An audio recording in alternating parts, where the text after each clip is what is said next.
Mado, fais vite, la chaleur d'ici peu va nous rattraper. Et toi, mets ton dos à l'ouvrage, ou tu n'auras rien pour le dîner de ce soir. Grande sœur, regarde-moi.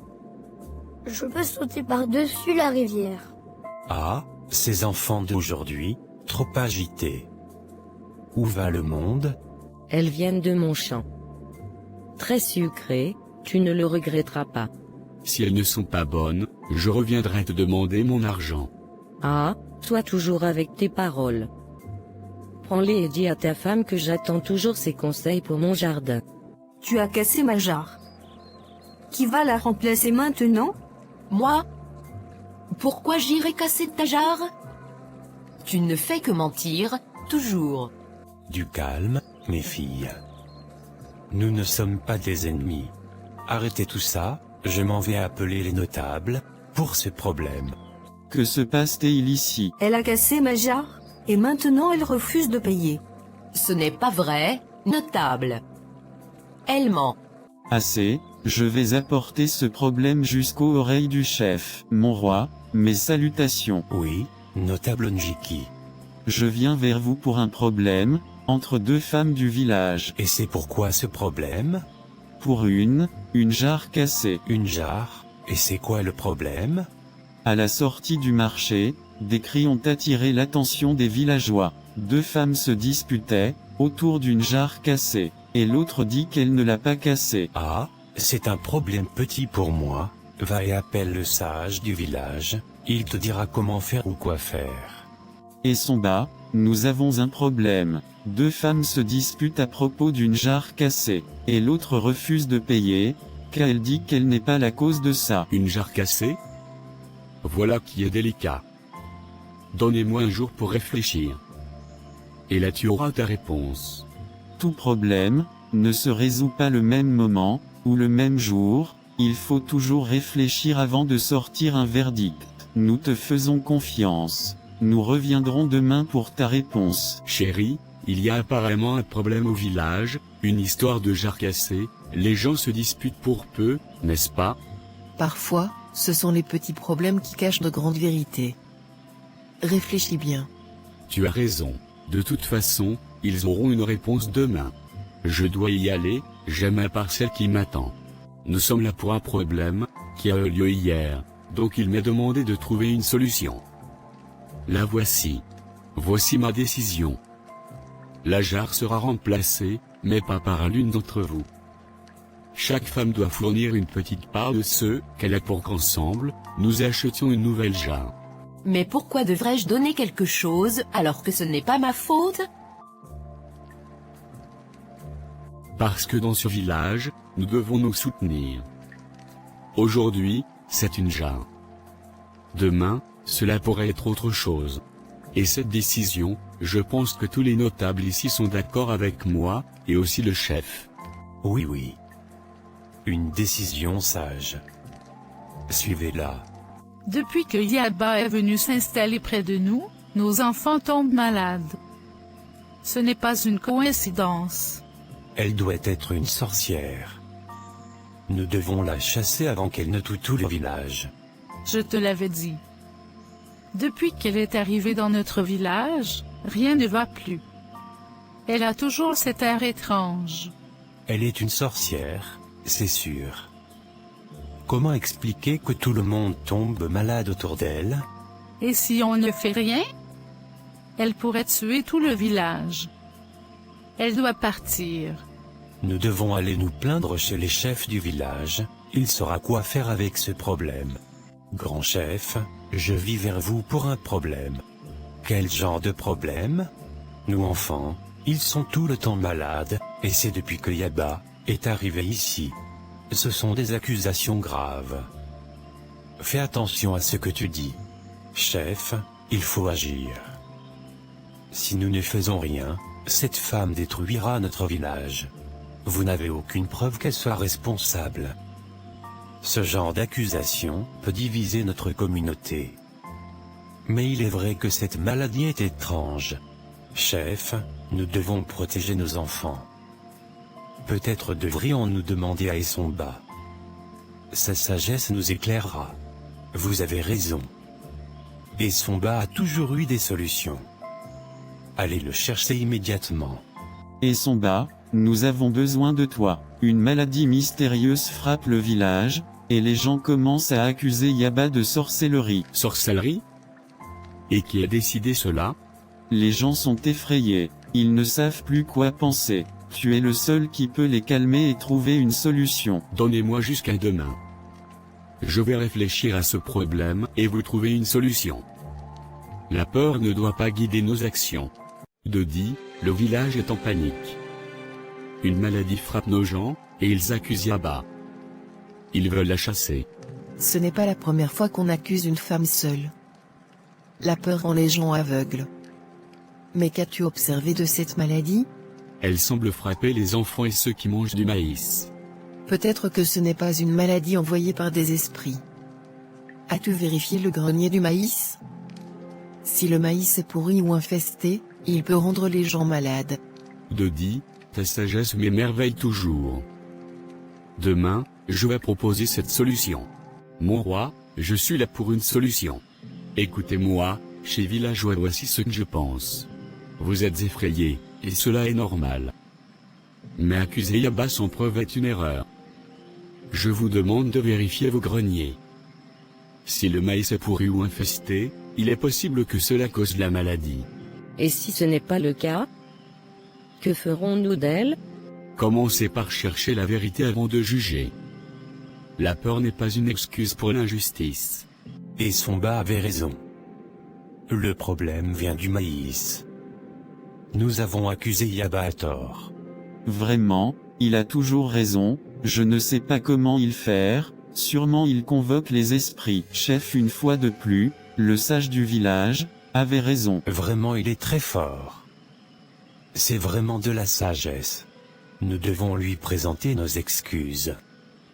Et désormais, nous devons apprendre à résoudre nos problèmes avec sagesse. Ça ne peut plus continuer comme ça. Eux, les gens de Ndiwu, pensent qu'ils peuvent faire tout ce qu'ils veulent. Et maintenant, ils osent cultiver sur nos terres. C'est inadmissible. Et tu sais quoi? Quand mon fils est allé leur demander de reculer leur champ, ils l'ont chassé avec des machettes. Des machettes. Tu imagines? Attendez, peut-être qu'il y a eu un malentendu. Les frontières entre les deux villages n'ont pas été clairement tracées depuis des générations. Peut-être qu'ils ne savaient pas. Ah, Ellie, toi et ta paix. Ils savent très bien. Ce n'est pas la première fois qu'ils essaient de prendre ce qui est à nous. C'est vrai. Ils sont jaloux de nos terres. Ils voient que nos récoltes sont meilleures et ils veulent nous voler. Mais pas cette fois. Si on les laisse faire, bientôt ils prendront tout le champ, et ensuite notre rivière. Les nouvelles circulent vite. Les gens de Ndiwu se préparent. On a vu des hommes armés de bâtons et de machettes, près de la frontière ce matin. Ça suffit, nous devons réagir maintenant. Si nous n'agissons pas, ils marcheront sur nous. Allons voir le chef pour qu'il appelle à une réunion avec le village de Ndiwu. Il faut qu'on réagisse. Ce n'est pas la première fois que les gens de Ndiwu dépassent les limites. Ils ont commencé par voler nos récoltes, et maintenant, ils cultivent sur nos terres. Il faut qu'on réagisse. Ce n'est pas la première fois que les gens de Ndiwu dépassent les limites. Ils ont commencé par voler nos récoltes, et maintenant, ils cultivent sur nos terres. Tu as raison, Mamadou. Hier encore, j'ai vu leurs enfants ramasser nos mangues, comme si c'était chez eux. Et quand j'ai voulu les chasser, leur mère est venue m'insulter. On ne peut pas les laisser faire. Si nous ne réagissons pas maintenant, bientôt ils prendront tout. Et après, ce sera quoi? Notre rivière? Nos maisons? Ils se préparent à la guerre. J'ai vu des hommes de Ndiwu s'entraîner avec des machettes près de la frontière. Si on ne fait rien, ils vont attaquer. Alors qu'attendons-nous? Allons voir le chef. Le chef seul ne suffira pas. Il faudra l'avis du sage. Lui seul pourra calmer les esprits et trouver une solution. Sage, nous venons chercher ton aide. Une fois de plus, le village de Ndiwu cherche à nous nuire. Parlez. Qu'ont-ils fait cette fois? Ils ont commencé à cultiver sur nos terres. Nous avons tenté de les raisonner, mais ils refusent d'écouter. Pire, ils se préparent à la guerre. C'est grave. Avant de prendre une décision, je dois entendre toutes les parties. Laissez-moi y réfléchir cette nuit. Revenez demain, je vous donnerai ma réponse. Ces conflits entre villages ne finiront jamais. Peut-être que cette fois, il faudra impliquer les chefs des 2 villages. Une réunion avec eux pourrait apaiser les tensions. Tu as raison. Mais comment convaincre Ndiou? Ils sont fiers et têtus. C'est pour cela qu'on te respecte. Tu trouveras les mots.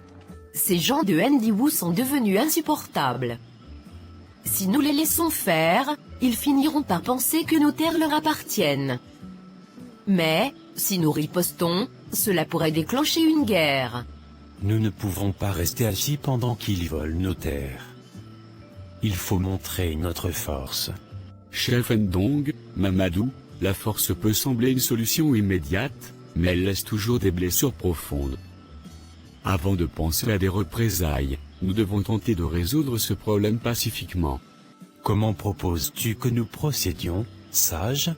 Nous devons nous rendre dans leur village et parler directement à leur chef. Une discussion franche et honnête pourrait éviter une guerre inutile. Il faut comprendre pourquoi ils empiètent sur nos terres. Peut-être qu'ils manquent de ressources, ou qu'ils ont mal interprété les limites. Et s'ils refusent de parler? Tu crois vraiment qu'ils nous écouteront? S'ils refusent, alors nous pourrons réfléchir à une autre solution. Mais pour l'instant, l'agression ne doit pas être notre premier choix. Très bien. Nous irons ensemble dans leur village. Sage, tu m'accompagneras. Mamadou, Fatou, préparez une délégation. Nous partirons demain à l'aube. Tu sembles préoccupé. Que s'est-il passé? Le village de Ndiou nous pousse à bout. Ils empiètent sur nos terres et provoquent nos gens. Le chef et moi devons nous y rendre demain pour négocier. C'est risqué, mais c'est la bonne chose à faire. Si tu parles avec sagesse, ils t'écouteront. Mais prends garde, tout le monde ne cherche pas la paix. C'est pour cela que je t'écoute. Tu vois toujours plus loin que moi. Tout ce village ne parle que de ce sage. À les entendre, il serait presque un demi-dieu. C'est vrai, et nous, alors, nous sommes là depuis des années, et personne ne reconnaît notre valeur. On dirait que tout tourne autour de lui. Et si ce sage n'était pas aussi sage qu'on le pense? Qui sait où il trouve ses réponses? Peut-être qu'il a des secrets qu'il cache au village. Tu penses qu'il triche?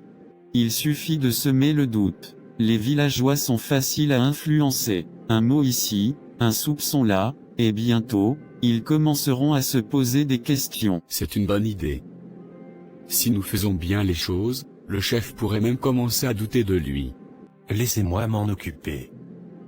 Avant la fin de cette semaine, tout le monde se demandera si ce sage mérite vraiment leur respect. Sage, j'ai entendu des choses. Certains disent que tu n'es pas vraiment sage. Ils disent que tu as des secrets. Et qui dit cela? Je ne sais pas, mais les gens commencent à en parler. D'accord, fils du village, merci pour cette information. Toi aussi tu es un enfant sage. Reste et tu deviendras. Les rumeurs ont commencé. Certains essaient de ternir mon nom. Cela arrive toujours quand quelqu'un est trop respecté. Ceux qui n'ont pas ta sagesse essaieront de te rabaisser. Mais ne réponds pas à leurs provocations. La vérité triomphera. Tu as raison. Mais je crains que cela n'affecte ma capacité à aider le village. La confiance des gens ne se perd pas à cause de simples rumeurs. Continue de faire ce qui est juste, et ils verront qui tu es vraiment. Merci, demain j'irai chez le chef et ensemble on découvrira qui m'a des telles choses sur mon nom. Sage, quel bon vent t'amène? Est-ce que tout va bien? Chef, je viens avec une inquiétude. Depuis quelques jours, des rumeurs circulent dans le village à mon sujet. On met en doute mon intégrité et ma sagesse. Quoi? Qui ose faire cela? Depuis quand entend-on ces absurdités? Cela semble venir de certains notables, mais je n'ai aucune preuve pour le moment. Les rumeurs commencent à semer le doute parmi les villageois. Qui pourrait être assez bas pour dire cela? Toi, sage, qui a tant fait pour ce village? Peut-être qu'il ne s'agit que de commérages sans importance. Ce genre de choses ne devrait pas te préoccuper. Chef. Sage. J'ai des informations sur les rumeurs. Malik, viens. Parle librement. C'est commis, je lui ai entendu dans la place du marché. Il disait que le sage n'est pas vraiment sage, qu'il utilise des astuces pour résoudre les problèmes. Ils veulent que les villageois commencent à douter de lui. Quoi? Mon propre notable ose salir le nom du sage. Commis, tu étais assis là avec nous. As-tu quelque chose à dire pour ta défense? Chef, ce sont des commérages de village. Rien de sérieux, des commérages? C'est toi-même qui les as lancés. Sage, je te demande pardon pour l'affront de ces hommes. Commis, avance, est-il vrai que tu as propagé des rumeurs sur le sage? Chef, nous ne voulions pas de mal. C'était une simple discussion, Vous avez sali l'honneur d'un homme qui a tant donné pour ce village. Savez-vous ce que cela aurait pu causer? Le sage nous a toujours aidés. Ces hommes ne méritent pas d'être non notables. À partir d'aujourd'hui, tu es relevé de tes fonctions. Tu ne mérites plus la confiance de ce village. Que cela serve de leçon à tous. Sage, je ne sais pas comment nous en sommes arrivés là. Même parmi mes propres hommes, il y a des jaloux. Cela m'attriste profondément. Chef, dans chaque village, il y aura toujours ceux qui envient le succès des autres. Mais je ne leur en veux pas. Leur jalousie vient de leur propre insécurité. Tu es trop généreux. Mais sache que moi et le reste du village, nous te soutenons. Ton importance ici est inestimable. Merci, chef. Ce qui est important, c'est de continuer à travailler pour le bien du village. Les rumeurs finiront par disparaître. Mesdames et messieurs, je suis ici pour vous informer que ce village est construit sur une terre qui ne vous appartient plus.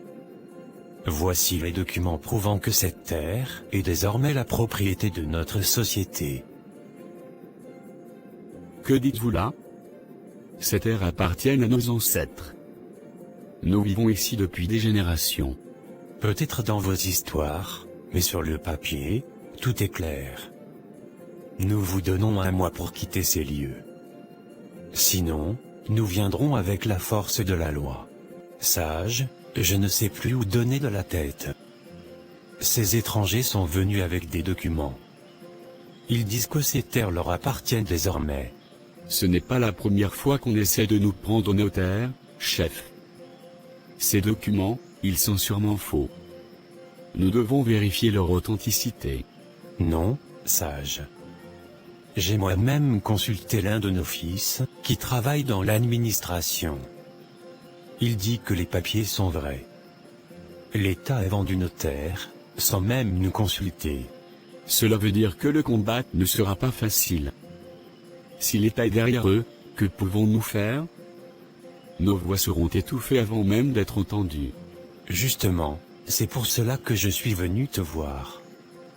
Toi qui trouves toujours les mots justes. Que devons-nous faire? Nous ne devons pas agir dans la précipitation. Rassemblons d'abord les villageois, pour leur expliquer la situation. Ensuite, nous chercherons des moyens de négocier, si possible.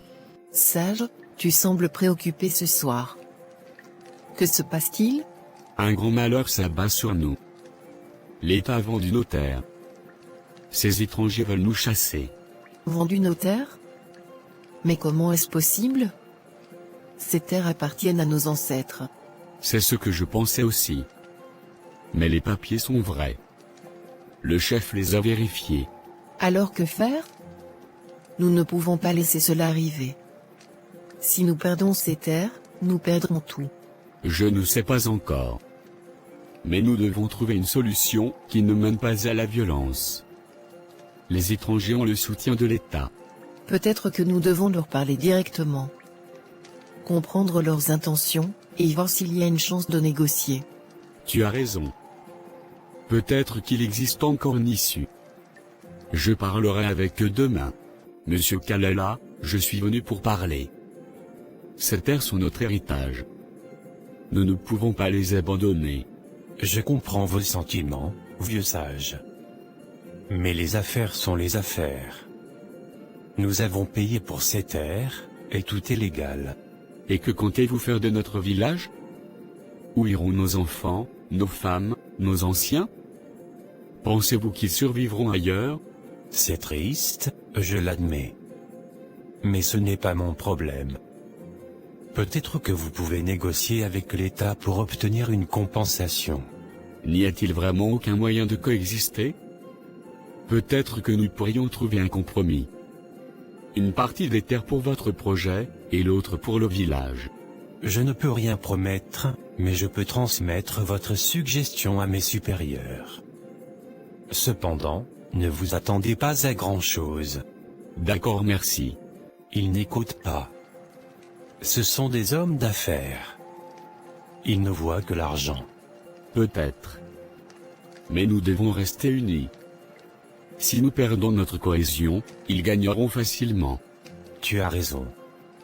Organisons une assemblée demain. Nous devons montrer à ces étrangers que nous ne sommes pas prêts à partir sans nous battre. Chef,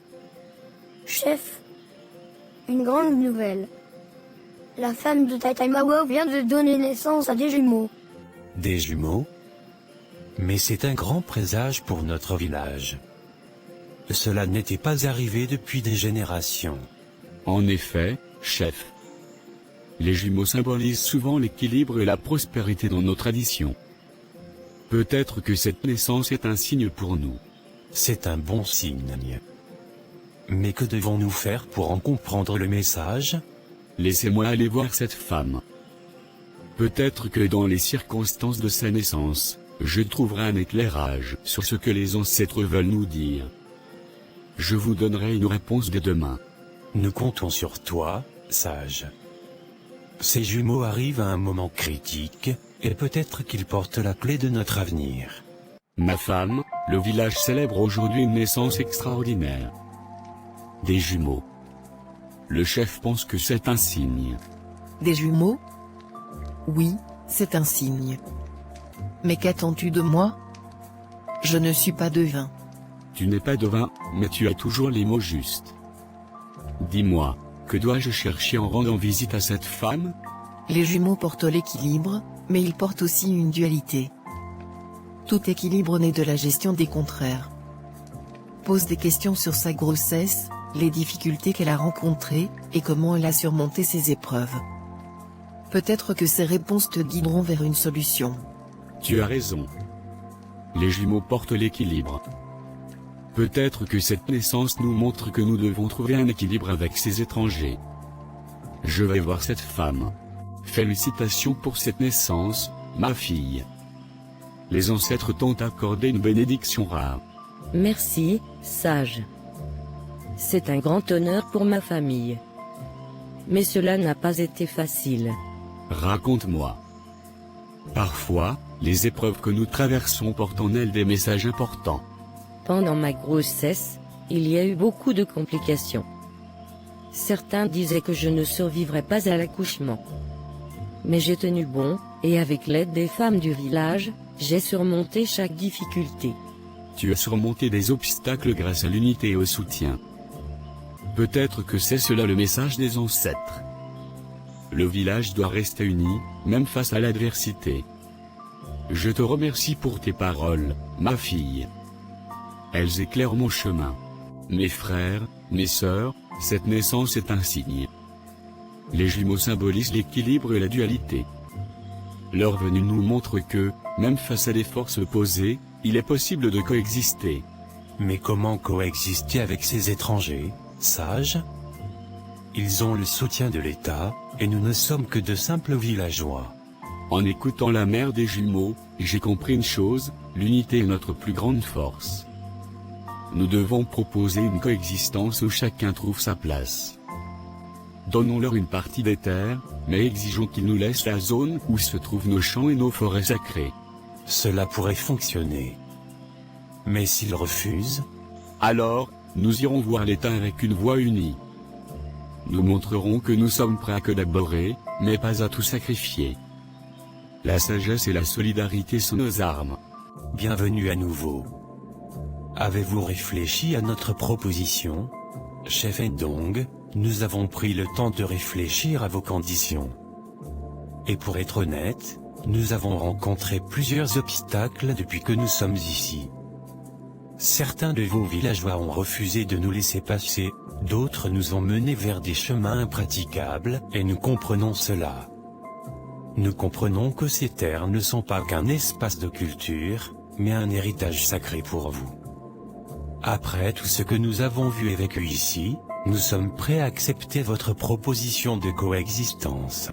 Cela veut dire que vous êtes d'accord pour respecter nos forêts sacrées et nos zones de culture, tout en prenant les terres que nous avons désignées?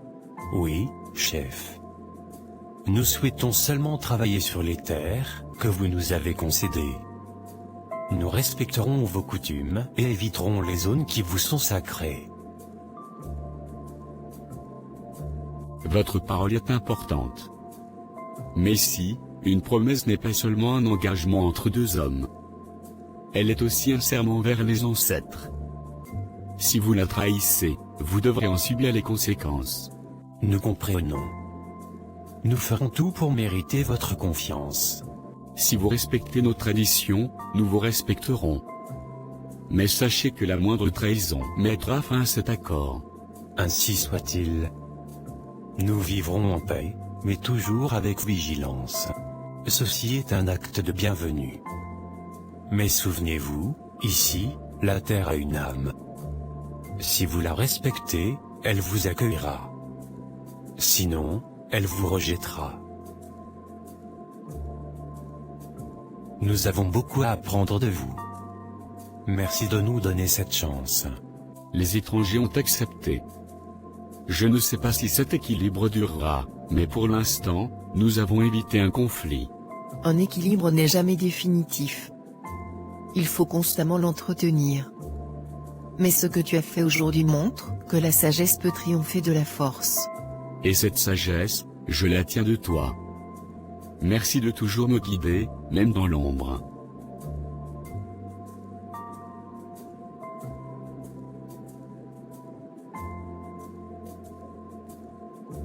Ce sage-là, franchement, je ne comprends pas. À chaque problème qu'on lui présente, il trouve toujours une solution. On dirait qu'il est un envoyé des ancêtres. Ce n'est pas seulement les ancêtres, c'est comme s'il voyait des choses que nous, on ne peut pas voir. Il est tellement rapide dans ses réponses. Et pourtant, ce sont toujours des solutions justes. Mais toi, tu ne te poses pas de questions? Comment un homme peut être aussi sage et intelligent? Il doit avoir un secret. Peut-être qu'il pratique quelque chose la nuit, ou bien, il consulte les esprits. Fais attention à ce que tu dis. Le sage n'est pas comme nous. Lui, il ne cherche pas le pouvoir ni l'argent. Il ne veut que le bien du village. Peut-être que c'est simplement ça son secret, il ne pense qu'aux autres, et pas à lui-même. Peut-être. Mais moi, je pense qu'il cache quelque chose. Il faut bien observer. Un jour, on saura tout. Mon sage, tu es vraiment une bénédiction pour ce village. Depuis que tu as pris ce rôle, il n'y a jamais eu un problème que tu n'as pas pu résoudre. Aujourd'hui, je dois te poser une question qui me brûle les lèvres depuis des années. Je vous écoute, chef. Quel est ton secret? Comment fais-tu pour avoir toujours la réponse, même aux problèmes les plus complexes? Les esprits te parlent-ils? Ou as-tu une méthode particulière que nous ignorons? Mon chef, je vais vous dire quelque chose que peu de gens savent. Mon secret n'est ni dans les esprits, ni dans une méthode mystique. Mon secret est ma femme. ta femme? Explique-toi. Depuis que je suis marié à ma femme, elle m'a toujours montré qu'elle avait une intelligence et une sagesse qui dépassent l'ordinaire. À chaque fois qu'un problème m'est présenté, je retourne à la maison, et je lui en parle. Elle prend le temps d'écouter, d'analyser calmement.